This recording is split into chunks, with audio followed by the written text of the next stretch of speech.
Raju record.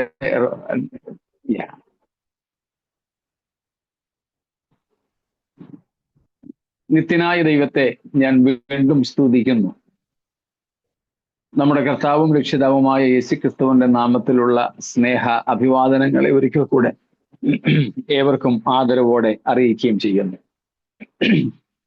ഒരു ദിവസത്തെ ഇടവേളയ്ക്ക് ശേഷം നമുക്കൊരുമിച്ച് പിന്നെയുമായിരിക്കാൻ ദൈവം സഹായിച്ചല്ലോ. കഴിഞ്ഞ ദിവസം ശുശ്രൂഷിച്ച കർത്താവിന്റെ ദാസൻ പാസ്റ്റർ ജെയിംസ് മാത്യുവിനായി കൂടിയ നിങ്ങളെല്ലാവർക്കായും ദൈവത്തെ സ്തുതിക്കുന്നു, നന്ദിയും അറിയിക്കുന്നു. നമ്മുടെ നിരന്തരമായ പഠന വിഷയം വെളിപ്പാട് പുസ്തകം 19-ാമത്തെ അധ്യായമാണ്. നാം ആ വിഷയത്തിൽ 19-ാം അധ്യായം ഏകദേശം നമ്മൾ പഠിച്ചു കഴിയും. എന്നാൽ അതിനൊരു അനുബന്ധം എന്ന വണ്ണവും ഒരു ചോദ്യത്തിന് ഉത്തരം എന്ന വണ്ണവും നമ്മൾ അർമഗദോൻ യുദ്ധത്തോട് ചേർന്ന് മറ്റൊരു യുദ്ധത്തെക്കുറിച്ച് കൂടെ പഠിക്കുവാൻ എന്ന് പറയാൻ പറ്റില്ല, ഒന്ന് ചിന്തിക്കാനായിട്ട് കഴിഞ്ഞ 1-2 ദിവസങ്ങളായിട്ട് ശ്രമിച്ചു. അപ്പോൾ മറ്റൊരു ചോദ്യവും കൂടെ കഴിഞ്ഞ ദിവസം അതേ സംബന്ധിച്ച് സെഖരിയ പ്രവചനം 14-ാം അധ്യായത്തിൽ നിന്നും ഉണ്ടായി. അപ്പൊ ഇതെല്ലാം കൂടെ ക്രോഡീകരിച്ച് അല്ലെങ്കിൽ ഒരുമിച്ച് ചേർത്ത് ഒരു പൊതുവായ കാര്യം ഇന്ന് പറയാമെന്നാണ് കരുതുന്നത്. ഇത് നമ്മൾ കഴിഞ്ഞ ദിവസം നിർത്തിയിടത്ത് നിന്നുള്ള ഒരു തുടർച്ചയല്ല, എന്നാൽ ആ വിഷയത്തോട് വളരെ ചേർന്ന് നിൽക്കുന്നതും നമുക്ക് അറിഞ്ഞാൽ സന്തോഷകരമാകുന്നതുമായ ചില കാര്യങ്ങളാണ്.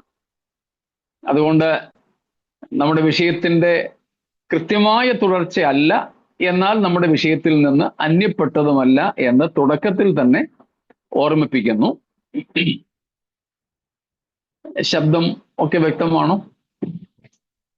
ഫാനിന്റെ കാറ്റും അതിന്റെ ഒന്നും ശല്യമൊന്നും ഇല്ലല്ലോ? ഇല്ല pastor, everything is okay. Okay, thank you. നമ്മൾ നേരത്തെ പറഞ്ഞതുപോലെ പണ്ട് ഇതിനു മുമ്പ് പല പ്രാവശ്യം ഓർപ്പിച്ചിട്ടുള്ള ഒരു കാര്യമാണ്, the Jews considered as the world clock. യഹൂദന്മാരെ ലോകത്തിന്റെ ഘടികാരമെന്നാണ് വിളിക്കാറുള്ളത്. അപ്പം യഹൂദനെ ലോകത്തിന്റെ വാച്ച് അല്ലെങ്കിൽ ലോകത്തിന്റെ ക്ലോക്ക്, ലോകത്തിന്റെ ഘടികാരം എന്ന് നമ്മൾ വിളിക്കുന്നു, മനസ്സിലാക്കുന്നു. ലോകം തന്നെ അത് മനസ്സിലാക്കുന്നു. അതിനുള്ള കാരണം നമ്മൾക്കറിയാം. ഇസ്രായേലിനെ നോക്കിയാൽ ലോകത്തിന്റെ ഗതി മനസ്സിലാകും. ഇസ്രായേലിനെ നോക്കിയാൽ ദൈവത്തെ, ദൈവത്തിന്റെ പദ്ധതികളെ മനസ്സിലാക്കാം. ഞാൻ പേരോർക്കുന്നില്ല, ഒരു ബ്രിട്ടീഷ് രാജ്ഞി ഒരിക്കൽ ഒരു സുവിശേഷകനെ വെല്ലുവിളിച്ചതായിട്ട് ഞാൻ വായിച്ചിട്ടുണ്ട്. നിറഞ്ഞിരിക്കുന്ന സദസ്സിൽ, ഇന്നത്തെ പോലെ വിനോദ പ്രക്രിയകളൊന്നും ഇല്ലാതിരുന്ന അക്കാലത്ത് രാജാക്കന്മാർക്ക് വിനോദം, അല്ലെങ്കിൽ രാജസദസ്സുമായി ബന്ധപ്പെട്ടവർക്കൊക്കെ വിനോദം, എന്റർടൈൻമെന്റ് എന്ന് പറയുന്നത് ലൈവായിരുന്നു. നേരിട്ട് ഓരോ കാര്യങ്ങൾ അവതരിപ്പിക്കുക, ചോദ്യം ചോദിക്കുക, കടങ്കഥകൾ പറയുക എന്നൊക്കെ ഉള്ളതായിരുന്നു. അതിൻ്റെ ഒരു ഇന്ത്യൻ പതിപ്പാണ് അക്ബറും അക്ബറിന്റെ മന്ത്രിയും ഒക്കെ വളരെ കഥകളിൽ നിറഞ്ഞു നിൽക്കുന്ന വ്യക്തികളാണല്ലോ. ഇതുപോലെ ഈ രാജ്ഞി ഈ സുവിശേഷകനെ നിറഞ്ഞ സദസ്സിൽ വിളിച്ചു വരുത്തി വെല്ലുവിളിച്ചത്രേ, നിങ്ങൾക്ക് ഒറ്റ വാക്കിൽ ദൈവത്തിന്റെ ആസ്തിക്യത്തെ തെളിയിക്കാമോ എന്ന്. ദൈവമുണ്ടെന്ന് ഒറ്റ വാക്കിൽ തെളിയിക്കാമോ? അത് നമ്മൾ സാക്ഷ്യം പറയുമ്പം പറയുന്ന ഒറ്റ വാക്കല്ല. കല്യാണത്തിന് ആശംസയും ശവമടക്കിന് അനുശോചനവും പറയുന്ന രണ്ട് വാക്കുമല്ല. നമ്മൾ എങ്ങനെയോ അത് നമ്മുടെ ഒരു ശൈലിയായി. എല്ലാവരും ഇപ്പോൾ ആശംസ അറിയിക്കും, ഒറ്റ വാക്കിൽ ആശംസ അറിയിക്കണം. പക്ഷെ ഒരു 5 തൊട്ട് 10 മിനിറ്റ് വരെ എങ്കിലും എടുത്താണ് ആശംസയായാലും അനുശോചനമായാലും ഒക്കെ അറിയിക്കാറുള്ളത്.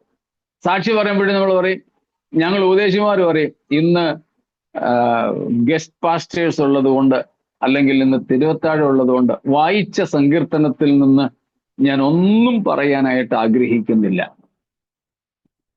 എങ്കിലും നമുക്കൊരു വാക്യം വായിക്കാം.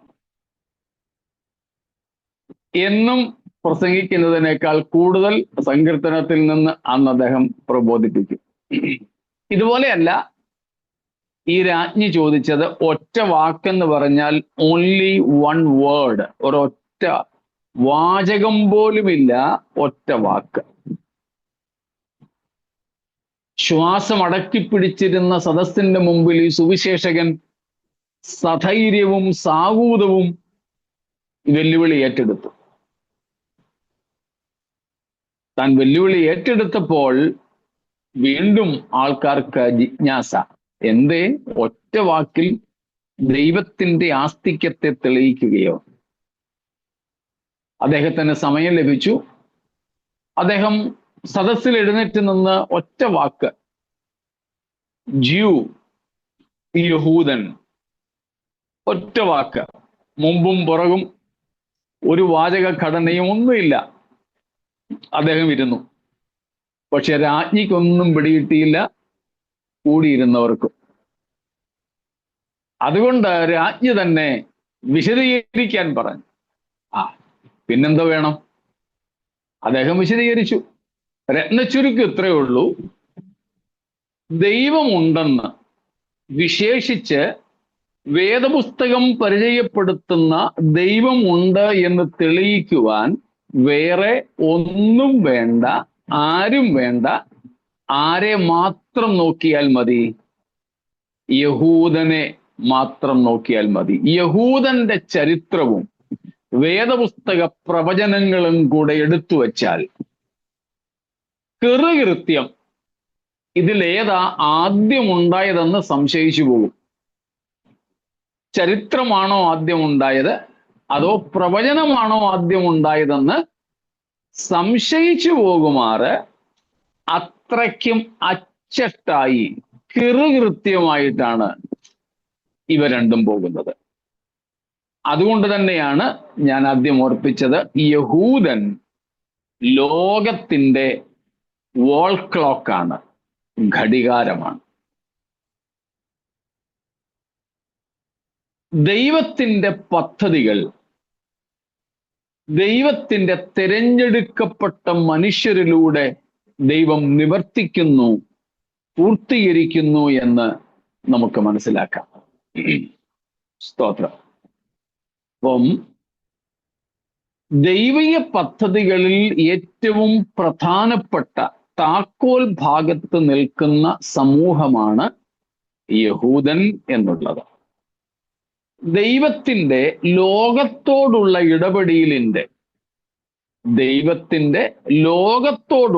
ഇടപെടലിന്റെ പ്രധാനപ്പെട്ട കണ്ണിയാണ് യഹൂദൻ.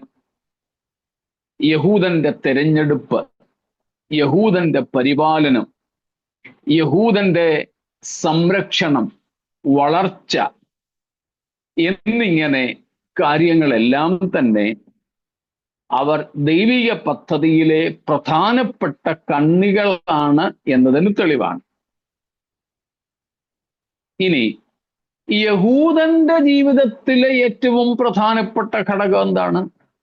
The very key to Israel. Israel is the key of God's purposes in history. And what is the key to Israel? Israel ലോകത്തോടുള്ള ബന്ധത്തിൽ ദൈവിക പദ്ധതികളുടെ പ്രധാനപ്പെട്ട കണ്ണിയാണ്, കാതലായ കണ്ണിയാണെങ്കിൽ, ഇസ്രായേലിന്റെ ജീവിതത്തിലെ ഏറ്റവും കാതലായ കാര്യം എന്താണ്? നിങ്ങൾക്കറിയാം, നമ്മൾ പഠിച്ചിട്ടുണ്ട്. ഒന്ന് പറയാമോ ഓർമ്മയുള്ളവർക്ക്? ക്രിസ്തു എന്ന മശിഹ. മശിഹ, മശിഹയാണ്. അതായത് ഇസ്രായേൽ എങ്ങനെയാണ് മശിഹായെ കൈകാര്യം ചെയ്യുന്നത്? കഴിഞ്ഞ ആഴ്ചയാണെന്ന് തോന്നുന്നു ഞാൻ നിങ്ങളോട് പറഞ്ഞ ഒരു കാര്യമുണ്ട്. നമ്മുടെ ഐസക് ബ്രദറിന്റെ, ഇപ്പോൾ നമ്മോടൊപ്പമുള്ള ഐസക് ബ്രദറിന്റെ ഒക്കെ ചർച്ചിൽ ഞാൻ ശുശ്രൂഷിച്ചപ്പോൾ പറഞ്ഞ ഒരു കാര്യം നിങ്ങൾക്ക് ഓർമ്മ കാണും. ദൈവം ഒരു മനുഷ്യനെ ന്യായം വിധിക്കുന്നതിന്റെ 3 അടിസ്ഥാന ഘടകങ്ങളെ കുറിച്ച് ഓർമ്മയുണ്ടോ? സമയം ലഭിക്കാൻ ഞാൻ പറഞ്ഞേക്കാം, ചിലർക്ക് ഓർമ്മ കാണും എന്നെനിക്കറിയാം. ഒന്ന്, നാം എങ്ങനെയാണ് യേശുക്രിസ്തുവിനെ കൈകാര്യം ചെയ്തത്. 2, എങ്ങനെയാണ് നാം നമ്മുടെ സമയം കൈകാര്യം ചെയ്തത്. 3, എങ്ങനെയാണ് ദൈവം നമുക്ക് നൽകിയ നന്മകളെ, റിസോഴ്സസിനെ ഉപയോഗിച്ചത്. അപ്പോൾ ദൈവം ലോകത്തിന് നൽകിയ ഏറ്റവും വലിയ ദാനമാണ് ക്രിസ്തു. ദൈവം ഓരോ മനുഷ്യനും നൽകിയ ഏറ്റവും വലിയ ദാനമാണ് സമയം. രണ്ടാമത്തെ ഏറ്റവും വലിയ ദാനമാണ് മറ്റ് നന്മകൾ, സ്രോതസ്സുകൾ.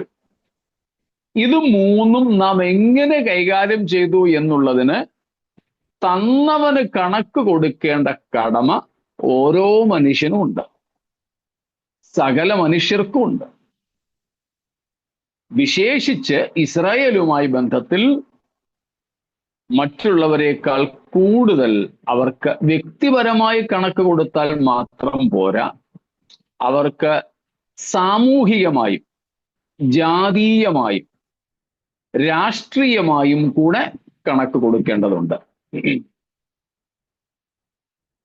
അതുകൊണ്ട് ഇസ്രായേലിന്റെ ജീവിതത്തിലെ ഏറ്റവും പ്രധാനപ്പെട്ട കാര്യമാണ് മശിഹ അല്ലെങ്കിൽ ക്രിസ്തു.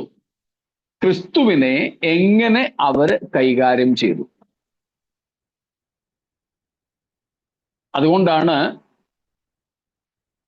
സുവിശേഷ ഗ്രന്ഥങ്ങളിൽ നാം വായിക്കുന്നു, പീലാത്തോസ്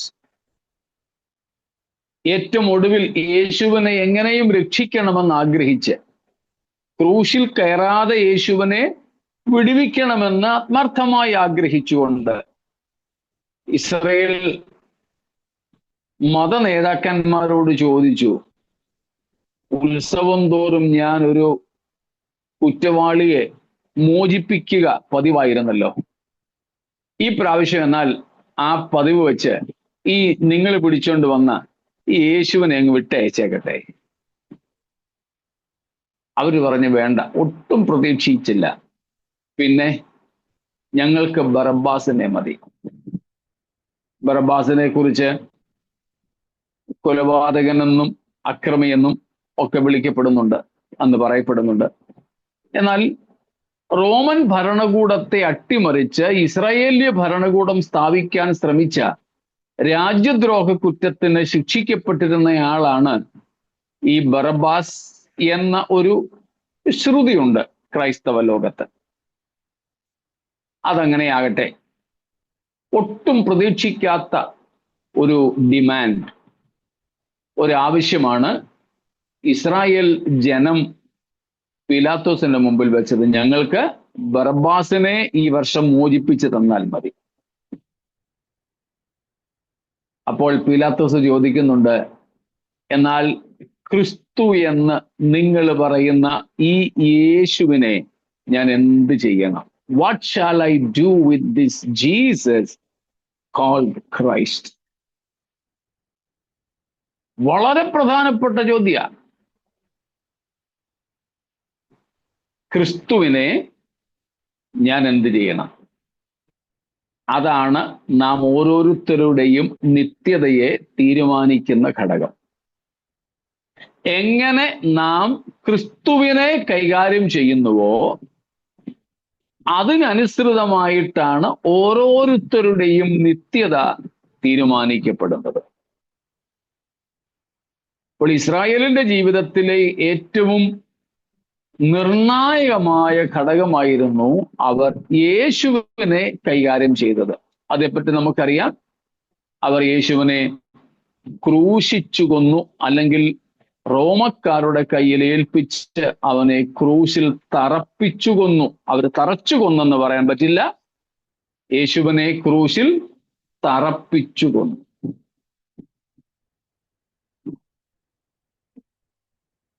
എന്നാൽ ദൈവത്തിന് അവരെ കുറിച്ചൊരു വലിയ പദ്ധതിയുണ്ട്. അതും നമുക്കറിയാം. ഇസ്രായേലിനെ ദൈവം തെരഞ്ഞെടുത്ത് ഒരു ജാതിയാക്കി തീർത്തതിന്റെ പിൻപിൽ അവരോടുള്ള ദൈവത്തിന്റെ സ്വാർത്ഥ സ്നേഹമല്ലായിരുന്നു, പകരം ലോകത്തോടുള്ള ദൈവത്തിന്റെ നിസ്വാർത്ഥവും അകമഴിഞ്ഞതുമായ സ്നേഹമായിരുന്നു.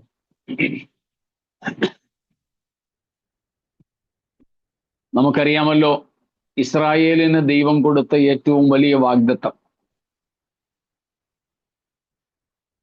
ഇസ്രായേലിന്, അല്ലെങ്കിൽ വേണ്ട, അബ്രഹാമിന്, ഇസ്രായേലിന്റെ ആദ്യ പിതാവാണല്ലോ, ഫസ്റ്റ് പാട്രിയാർക്ക്, ആദ്യ പിതാവാണല്ലോ അബ്രഹാം. ആ അബ്രഹാമിനെ ദൈവം വിളിച്ചിട്ട് അബ്രഹാമിന് കൊടുത്ത ഏറ്റവും പ്രധാനപ്പെട്ട വാഗ്ദത്തം,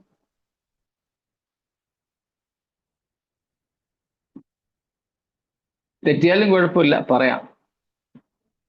നിന്നിൽ ഭൂമിയിലെ സകല വംശങ്ങളും അനുഗ്രഹിക്കപ്പെടും. ഓക്കെ, വേറെന്തെങ്കിലും? എന്തോ?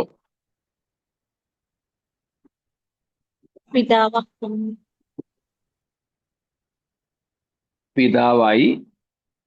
പിതാവായി എന്ന് പറഞ്ഞാൽ ഒന്നും കൂടെ വ്യക്തമാക്കാമോ കാര്യം?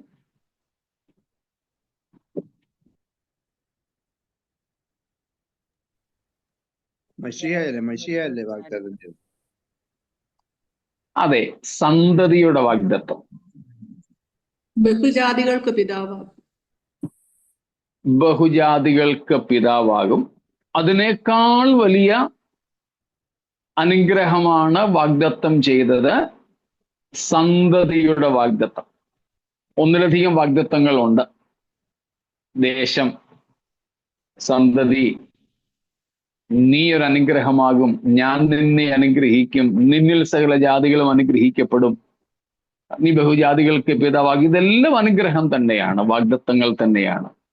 എന്നാൽ ഇവയിൽ വെച്ച് ഏറ്റവും വലിയ വാഗ്ദത്തമായിരുന്നു മശിഹ. ഇല്ലെങ്കിൽ മുമ്പ് സുജ പറഞ്ഞതുപോലെ നിന്നിൽ സകല ജാതികളും അനുഗ്രഹിക്കപ്പെടും. അതെങ്ങനെയാ സംഭവിക്കുക?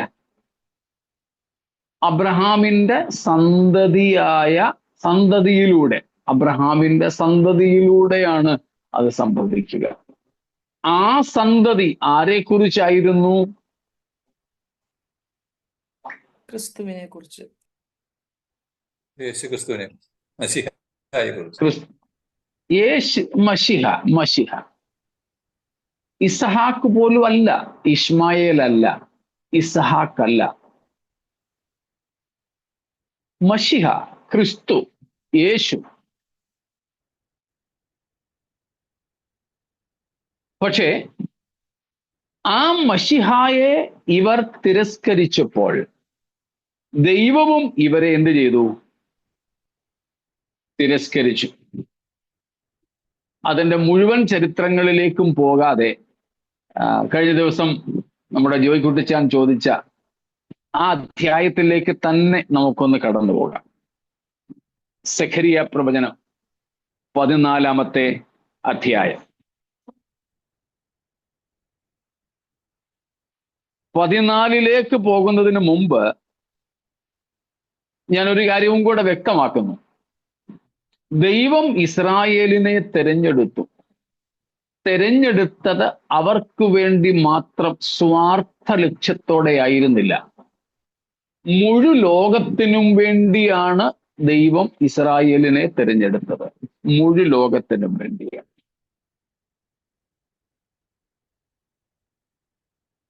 അതായത് റോമാർ ലേഖനം 9 തൊട്ട് 11 വരെ, വിശേഷിച്ച് 9ഉം 10ഉം അധ്യായങ്ങളിൽ നമ്മൾ വായിക്കുന്നത് പോലെ, ക്രിസ്തുവും ജഡപ്രകാരം അവരിൽ നിന്നല്ലോ ജനിച്ചത്. അപ്പൊ ക്രിസ്തുവിനെ ജഡപ്രകാരം ലോകത്തിലേക്ക് പ്രവേശിപ്പിക്കുന്നതിനായിരുന്നു ഇസ്രായേലിനെ ദൈവം തിരഞ്ഞെടുത്താക്കി വെച്ചത്.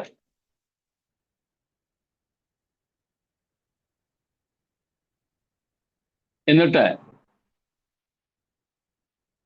ആ മശിഹയുടെ വരവുമായി ബന്ധപ്പെട്ട പ്രവചനങ്ങൾ കുത്തിനിറച്ചൊരു പുസ്തകമാണ് സഖരിയ പ്രവചനം. അതൊന്ന് ചൂണ്ടിക്കാണിക്കാം. നമ്മൾ വെളിപ്പാട് പുസ്തകം 19-ാം അധ്യായത്തിൽ നിന്ന് അർമഗദ്ദോൻ യുദ്ധത്തെക്കുറിച്ചും കൂടെ പഠിച്ചു കഴിഞ്ഞു. അത് കഴിഞ്ഞിട്ട് നമ്മള് കഴിഞ്ഞ ദിവസങ്ങളിൽ മനസ്സിലാക്കിക്കൊണ്ടിരുന്നത് യെഹെസ്കേൽ 38-39 അധ്യായങ്ങളിൽ നമ്മൾ കാണുന്ന റഷ്യയുടെ നേതൃത്വത്തിലുള്ള ഒരു വടക്കൻ സഖ്യ സൈന്യത്തിന്റെ ഇസ്രായേലിന്മേലുള്ള അതിക്രമണവും ആക്രമണവുമാണ്. റഷ്യൻ ഇൻവേഷൻ എന്ന് നമ്മൾ അതിനെ വിളിക്കുന്നു. അഥവാ invasion on Israel from the northern alliances confederation. വടക്കൻ രാജ്യങ്ങളുടെ സഖ്യതയിലുള്ള ഒരാക്രമണം ഇസ്രായേലിന്മേൽ ആസൂത്രിതമായി നടക്കാൻ പോകുന്നു. അതേ സംബന്ധിച്ച് പഠിച്ചപ്പോൾ അതിൻ്റെ വിശദീകരണങ്ങൾ ചിലത് നമുക്ക് ഈ 11-ാം അധ്യായത്തിൽ നിന്ന് കാണാം. അതിൽ നമ്മൾ ഈ 19-ാമത്തെ അധ്യായം 11 തൊട്ട് 16 വരെ പഠിച്ചപ്പോൾ കണ്ടതാണ് എബ്രായർ 9:28 ആസ്പദമാക്കിക്കൊണ്ട് യേശുക്രിസ്തുവിന്റെ ഭൂമിയിലേക്കുള്ള 2 പ്രത്യക്ഷതകളെ കുറിച്ച്. ആ 2 പ്രത്യക്ഷതകളെ സംബന്ധിച്ച് സെഖരിയാവ് നമ്മോട് പറയുന്നുണ്ട്. സെഖരിയ പ്രവചനം 11-ാമത്തെ അധ്യായം അതിൻ്റെ 7-ാമത്തെ വാക്യത്തിൽ 11:7. So I become the shepherd of the flock, doomed to be slaughtered by the sheep traders. And I took 2 staffs. Israel എന്ന ആട്ടിൻകൂട്ടത്തിന്റെ ഇടയനായി ഇവിടെ ക്രിസ്തു വരുന്ന കാര്യം പ്രസ്താവിക്കുന്നു. This is about the first coming of Christ as the shepherd of Israel. കൊല്ലപ്പെടുവാനുള്ള ആടുകളായ ഇസ്രായേലിന്റെ സംരക്ഷകനായ ഇടയനായി ക്രിസ്തു പ്രത്യക്ഷനാകുന്ന കാര്യം നമ്മോടെ കാണുന്നു. Yes, Mane, you can continue now. And I took 2 staffs. One I named Favor, and the other I named Union. And I tended the sheep. Then In 1 month I destroyed the 3 shepherds, but I became impatient with them. So they also detested me. So I said, I will not be your shepherd. now, 11:8 also now. 8-ാം വാക്യവും കൂടെ. In 1 month I destroyed the 3 shepherds, but I became impatient with them, and they also detested me. ഇവിടെ കണ്ടോ, ഇസ്രായേലിന്റെ ഇടയനായി ക്രിസ്തു വരുന്നു. ബാക്കിയെല്ലാം നമ്മൾ അവിടെ നിന്നും എല്ലാ വ്യാഖ്യാനങ്ങളിലേക്കും പോകുന്നില്ല. ഇസ്രായേലിന്റെ ഇടയനായിട്ട് കർത്താവ് വരുന്നു. അത് കർത്താവിന്റെ 1-ാമത്തെ ഭൂമിയിലേക്കുള്ള പ്രത്യക്ഷതയെക്കുറിച്ചാണ് പറയുന്നത്. പക്ഷെ എന്ത് ചെയ്തു? ഇസ്രായേല്യ നേതാക്കന്മാർ they detested me. അവരെന്നെ ഉപേക്ഷിച്ചു. 2 കോലുകൾ എടുക്കുന്നു. He takes 2 staffs. 2 കോലുകൾ.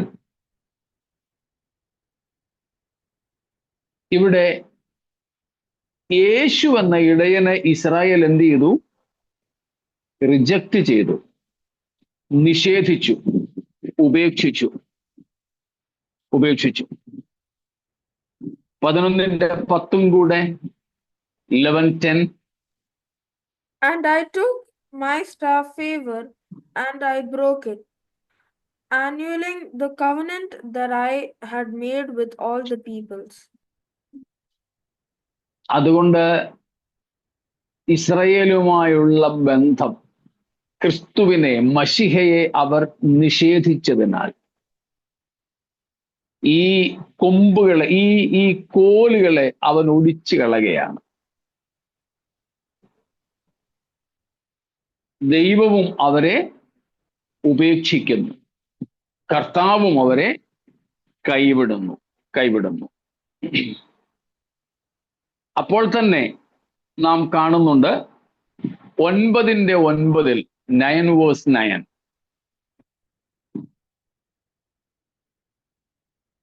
Triumphal entry of Jesus. യേശു ക്രിസ്തു സിയോൻ പുത്രിയുടെ രാജാവായി കഴുതക്കുട്ടിപ്പുറത്ത് വിജയശ്രീ ലാളിതനായി പ്രവേശിക്കുന്നതിന്റെ പ്രവചനമാണ്. അതും ക്രിസ്തുവിൽ നിറവേറി, കർത്താവിന്റെ 1-ാം പ്രത്യക്ഷതയിൽ. അതുകൊണ്ടും തീർന്നില്ല. 11:12 11:12. Then I said to them, if it seems good to you, give me my wages, but if not, keep them. And they weighed out as my wages 30 pieces of silver.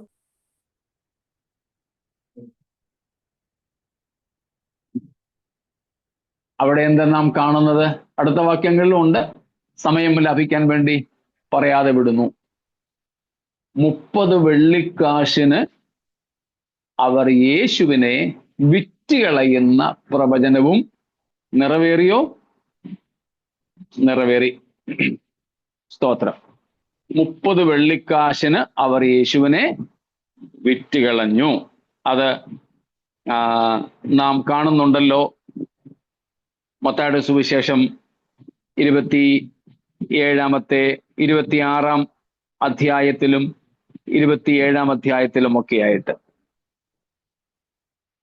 30 വെള്ളിക്കാശിന് യേശുവിനെ വിറ്റുകളയുന്നു. അതുകൊണ്ട് കുശവന്റെ നിലം വാങ്ങുന്നതുമൊക്കെയായ കാര്യങ്ങൾ നാം സുവിശേഷ ഗ്രന്ഥങ്ങളിൽ അതിൻ്റെ നിറവേറൽ കാണുന്നു. മത്തായി 26-ാം അധ്യായത്തിന്റെ 15-ാമത്തെ വാക്യത്തിൽ നാം അത് കാണുന്നുണ്ട്. So 11:12 and 9:9. So these verses or these things fulfilled in the earthly ministry of Jesus Christ. ക്രിസ്തുവിന്റെ ഈ ലോകത്തിലെ ജീവിതകാലത്തും ശുശ്രൂഷാകാലത്തും ക്രൂശുമരണത്തോടനുബന്ധിച്ചും ഈ പ്രവചനങ്ങൾ നിറവേറ്റപ്പെട്ടതായി നമുക്ക് കാണുവാൻ സാധിക്കും. അതേ തുടർന്ന് കർത്താവ് എന്ത് ചെയ്തു എന്നാ പറയുന്നത്? അവർ കർത്താവിനെ ക്രൂശിച്ചു കൊന്നു. 12:10 12:10 അവിടെ കുത്തിയവങ്കിലേക്ക് നോക്കുന്ന കാര്യം, യേശുക്രിസ്തുവിനെ അവർ കുത്തിത്തുളയ്ക്കുന്ന കാര്യം. It's about crucifixion. It's about piercing of Jesus. യേശുവിനെ കുത്തിത്തുളയ്ക്കുന്ന. അപ്പം ഈ നിലകളിൽ യേശുവിന്റെ 1-ാം പ്രത്യക്ഷതയിൽ നിറവേറിയ പല കാര്യങ്ങളും സഖരിയാവ് പ്രവചിച്ചിട്ടുണ്ട്. അതെല്ലാം നിറവേറിയോ? നിറവേറി. സ്തോത്രം. അതുകൊണ്ട് കർത്താവ് എന്ത് ചെയ്തു? ഈ 2 കോലുകളെ ഒടിച്ചു കളഞ്ഞു. He broke the both staffs he had chosen. 11:10 നമ്മൾ കണ്ടു കഴിഞ്ഞു. In verse 11:10 we already have seen. We see its fulfillment in Matthew 21:19. 21 Mathai 21:19 അതിന്റെ പൂർത്തീകരണം നാം കാണുന്നു.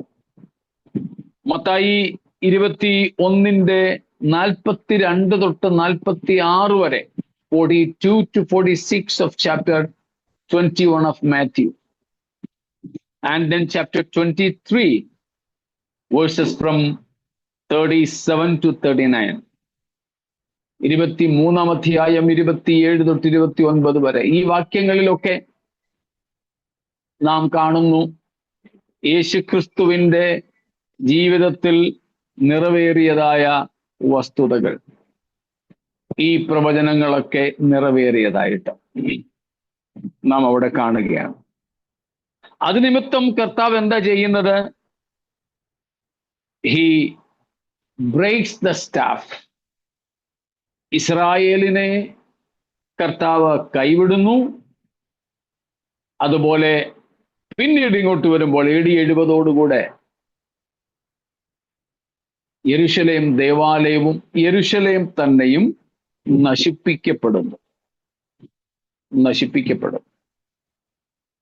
നല്ല ഇടയനായി അവർക്കു വേണ്ടി ജീവനെ കൊടുക്കുവാൻ വന്നവനെ അവർ നിഷേധിച്ചത് കൊണ്ട്, തള്ളിക്കളഞ്ഞത് കൊണ്ട് ദൈവവും അവരെ ഈ നിലയിൽ തള്ളിക്കളഞ്ഞു.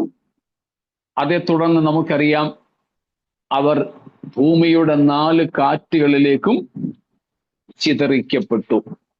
4 കാറ്റുകളിലേക്കും ചിതറിക്കപ്പെട്ടു. എന്നാൽ അത്രയും കൊണ്ട് ഇസ്രായേലിന്റെ അവസാനമായോ? ഇല്ല.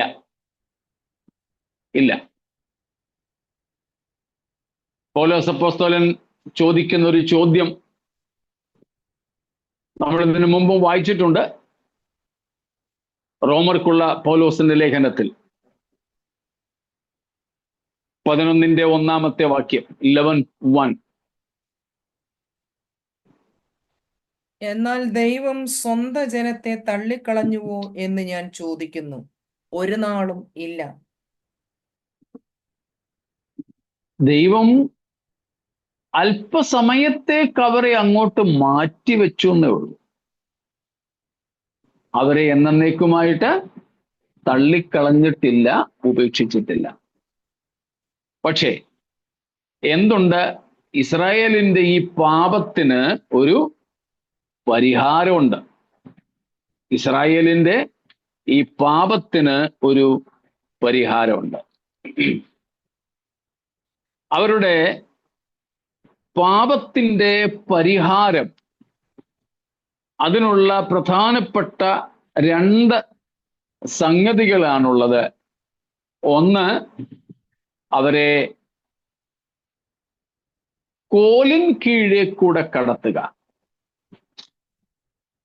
Let them go under the road. കോലിന്റെ കീഴെ കൂടെ. 2, getting them purified in and through the furnace. അവരെ തീച്ചൂളയിൽ കൂടെ എന്ന പോലെ ഊതിക്കഴിച്ച് എടുക്കുക. ഈ 2 സംഗതികൾ.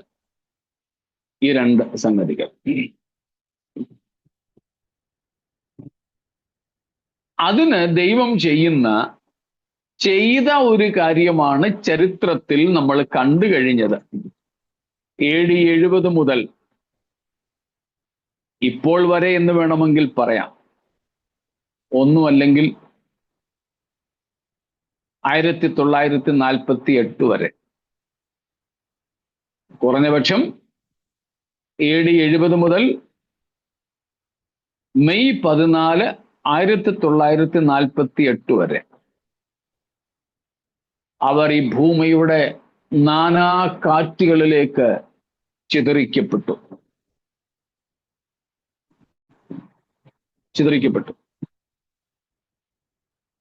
എന്നാൽ അതുകൊണ്ടും പൂർണ്ണമായില്ല. ഏറ്റവും ഒടുവിൽ അവരെ കോലിൻ കീഴേ കൂടെ കടത്തി തീച്ചൂളയിൽ കൂടെ എന്നതുപോലെ ശുദ്ധീകരിച്ചെടുക്കുമ്പോൾ മറ്റു ചില കാര്യങ്ങൾ കൂടെ ചെയ്യുന്നുണ്ട്. അതാണ് സഖരിയ പ്രവചനത്തിൽ നാം 11, 12, 13, 14 അധ്യായങ്ങളിലായിട്ട് വായിക്കുന്നത്. ഈ 2 വാക്യങ്ങൾ ഒന്ന് വായിച്ച് ശ്രദ്ധയിൽപ്പെടുത്തിയതിനു ശേഷം ഞാൻ നിർത്താം. യെഹെസ്കേൽ 20 33 തൊട്ട് 38 വരെ. Ezekiel 20, 33 to 38. As I live, എന്നാണ് വെള്ളമുള്ള കൈ read it. Shine, read it. as I live, declares the Lord, surely with the mighty hand and an outstretched arm, and with wrath poured out, I will be king over you. I will bring you out from the peoples and gather you out of the countries where you are scattered, with a mighty hand and an outstretched arm, and with wrath poured out. And I will bring you into the wilderness of the peoples, and there I will enter into judgment with you face to face, as I entered into judgment with your fathers in the wilderness of the land of Egypt. So I will enter into judgment with you, declares the Lord God. I will make you pass under the rod, and I will bring I will make you pass under the rod, and I will bring you into the bond of the covenant. കണ്ടോ, ഞാൻ നിങ്ങളെ എന്ത് ചെയ്യും? കോലിൻ കീഴേ കൂടെ കടത്തും. എന്നിട്ട് ഉടമ്പടി ബന്ധത്തിലേക്ക് നിങ്ങളെ മടക്കിക്കൊണ്ടുവരും. ഇതാണ് നാം 11 അധ്യായം റോമാലേഖനത്തിലും വായിച്ചത്. സഖരിയ 14:2 നാം ഇത് തന്നെയാണ് കാണുന്നത്. ദൈവം അവരെ തള്ളിക്കളയുന്നില്ല, എന്നേക്കുമായി അവരെ ഉപേക്ഷിക്കുന്നില്ല. ഞാൻ നിന്നെ ഒരു നാളും ഉപേക്ഷിക്കയില്ല എന്ന കർത്താവിൻ്റെ വാഗ്ദത്തം സത്യത്തിൽ ഇതുമായി ബന്ധപ്പെട്ടതാണ്. നമ്മളത് അസ്ഥാനത്തൊക്കെ എടുത്ത് ഉപയോഗിക്കാറുണ്ട്. കുഴപ്പമില്ല, നമ്മളും ദൈവത്തിന്റെ ജനമായിട്ടിരുന്നാൽ കർത്താവ് നമ്മളെ തള്ളിക്കളയത്ത് ഉപേക്ഷിക്കത്തൊന്നുമില്ല. എന്നാൽ അതിൻ്റെ ശരിയായ അർത്ഥം ഇതാണ്: ഞാൻ കോപത്തോടെ നിന്നെ അടിച്ചാലും ഇസ്രായേലിനെ ഒരു ജാതി ആയിരിക്കാതെ വണ്ണം ഞാൻ എന്ത് ചെയ്യില്ല? തള്ളിക്കളയുകയോ ഉപേക്ഷിക്കുകയോ ചെയ്യുകയില്ല. ഇതാണ് അവിടുത്തെ അർത്ഥം. ഇപ്പൊ കോലിന് കീഴേ കൂടെ കടത്തിവിടുന്നത് നാം കണ്ടു. മറ്റൊന്നാണ്, തീച്ചൂളയിൽ ഉലയിലൂടെ ഉരുക്കിയെടുത്ത് ഞാൻ നിങ്ങളെ ശുദ്ധി ചെയ്യും. ഉലയിൽ കൂടെ ഉരുക്കിയെടുത്ത് ഞാൻ നിങ്ങളെ ശുദ്ധി ചെയ്യും. I will forge you through the furnace. അതിനുവേണ്ടി നാം യെഹെസ്കേലിൽ തന്നെ അതേ അധ്യായത്തിൽ ആ കാര്യങ്ങൾ കാണുന്നുണ്ട്. യെഹെസ്കേൽ 20 തന്നെ അധ്യായത്തിലുണ്ട്. വിശേഷിച്ച് അതിൻ്റെ 17 തൊട്ട് 22 വരെയുള്ള വാക്യങ്ങളിലാണ് നാം ആ കാര്യം കാണുന്നത്. അവിടെ നാം കാണുന്നു, ഇസ്രായേൽ ജനത്തെ ദൈവം ഉലയിൽ കൂടെ ഉരുക്കിയെടുത്ത് 22 അധ്യായത്തിന്റെ യെഹെസ്കേൽ 22 അധ്യായത്തിന്റെ 17 മുതൽക്ക് 22 വരെയുള്ള വാക്യങ്ങളിലാണ്, 17 to 22. അവിടെയാണ് നാം കാണുന്നത്, കർത്താവ് അവരെ അതിന്റെ വേഴ്സ് 18 വാക്യം വായിച്ചു. Son of man, the house of Israel has become dross to me. All of them are bronze and tin and iron and lead in the furnace. They are dross of silver. അതുകൊണ്ട് എന്ത് ചെയ്യുമെന്ന കർത്താവ് പറയുന്നത്? അവർ അശുദ്ധമായി തീർന്നതുകൊണ്ട്, അഴുക്കുള്ള ലോഹമായി, വെള്ളിയായി തീർന്നതുകൊണ്ട്, The 20. അതുകൊണ്ട് കർത്താവ് പറയുകയാണ്, ഞാൻ നിങ്ങളെ ഉലയിൽ ഉരുക്കി ശുദ്ധി ചെയ്യും. അത് തന്നെ നമുക്ക് സഖരിയ പ്രവചനം 13 അധ്യായത്തിലും കാണുവാനായിട്ട് കഴിയുന്നുണ്ട്. അതിൻ്റെ 7 തൊട്ടുള്ള വാക്യങ്ങൾ, വിശേഷിച്ച് അതിൻ്റെ 8ഉം 9ഉം വാക്യങ്ങൾ. Zechariah 13 verses 8 and 9. In those verses also these things are recorded. അപ്പൊ ഇവിടെയെല്ലാം നാം കാണുന്നത് ഇസ്രായേലിനെ ശുദ്ധി ചെയ്ത് എടുക്കും ഈ 2 പ്രക്രിയകളിലൂടെ. എന്നിട്ടാണ് അവരുടെ പാപം അവരോട് കർത്താവ് ക്ഷമിക്കുന്നത്. എന്ന് വെച്ചാൽ, നമ്മളൊക്കെ പത്രങ്ങളിലൂടെ വായിക്കാറുണ്ട്, ന്യൂസിൽ അറിയാറുണ്ട്, ചിലര് ബാങ്ക് ലോൺ എടുക്കും, എഡ്യൂക്കേഷൻ ലോൺ എടുക്കും, തിരിച്ചടയ്ക്കാൻ നിവൃത്തിയില്ല, ജപ്തി നോട്ടീസ് കിട്ടും. അപ്പോൾ ഈ ലോൺ എടുത്തവർ മറ്റു പല വഴികളും നോക്കി ഒടുവിൽ ബാങ്കിൽ ചെല്ലും. ചിലപ്പോഴൊക്കെ ബാങ്കുകാർ ഒരു പൊതുമാപ്പ് വെക്കും. പൊതുമാപ്പ് അതിത്രയാണ്, ഇവർക്കും ബാധകമാണ്. ഇപ്പം 1 ലക്ഷം രൂപ കടമെടുത്തു, ഇപ്പം പലിശയും കൂട്ടുപലിശയും കൂടെ 10 ലക്ഷമായി. ഇവർക്ക് വീട്ടാൻ വകയില്ല. അവർ ഈട് വെച്ചതെല്ലാം കൂടെ ജപ്തി ചെയ്യാനേ മാർഗമുള്ളൂ. അതിന് ഇവര് അപേക്ഷയൊക്കെ കൊടുത്ത് ബാങ്കുകാർ അല്ലെങ്കിൽ അധികാരികൾ കരുണ കാണിക്കുമ്പോൾ അവരോട് പറയും, ശരി, ഒരുമിച്ചൊരു തുക 10 ലക്ഷമല്ലേ, പകുതി ഇളവ് ചെയ്യാം, എങ്ങനെങ്കിലും 5 ലക്ഷം രൂപ താ, നിങ്ങളുടെ ബാധ്യത ഒഴിവാക്കി തരാം. എന്തുകൊണ്ടാണ് അങ്ങനെ ചെയ്യുന്നത്? ഈ 10 ലക്ഷം അവർക്ക് ഒടുക്കാൻ കഴിയില്ല. അത് ഇനിയും ഇട്ടിരുന്നാലും ഇത് കൂടി വരികയുള്ളൂ, കിട്ടാൻ പോകുന്നില്ല. ഇതുപോലെ മശിഹായെ ഉപേക്ഷിച്ചത് മുതൽ ഇസ്രായേലിന്റെ ശിക്ഷയും അവരുടെ പാപവും കടവും പലിശയും അതിൻ്റെ പലിശയും ഒക്കെയായിട്ട് ഇങ്ങനെ കൂടുക. എപ്പോഴെങ്കിലും കൊടുത്തു തീർക്കാൻ ഒരു രക്ഷയില്ല. അതുകൊണ്ട് ദൈവം തന്നെ അവരോട് കരുണ കാണിച്ചിട്ട് മൊത്തത്തിൽ ലംസമായിട്ട് മൊത്തത്തിൽ ഒരു തുക അടച്ച് അവരെ കുറ്റവിമുക്തരാക്കുന്ന ഒരു പരിപാടി ചെയ്യാൻ പോവാ. ആ പരിപാടിയുടെ ഭാഗമായിട്ട് ആദ്യം ദൈവം അവരെ അയക്കുന്നത് നല്ല ഇടയനായ മശിഹായെ അവരുപേക്ഷിച്ചില്ലേ, അതിന് പകരം കോമ്പൻസേഷൻ കള്ള ഇടയനായ എതിർ ക്രിസ്തുവിന്റെ ഇടയത്വത്തിന്റെ കീഴിൽ അവരെ ഏൽപ്പിച്ചു കൊടുക്കുക. എന്റെ കൂടെ ഉണ്ടോ? ഞാൻ നിർത്താൻ പോവാ. നല്ല ഇടയനായ മശിഹായെ അവരുപേക്ഷിച്ചു. ആ പാപത്തിന് പരിഹാരം എങ്ങനെയാ പറ്റുന്നേ?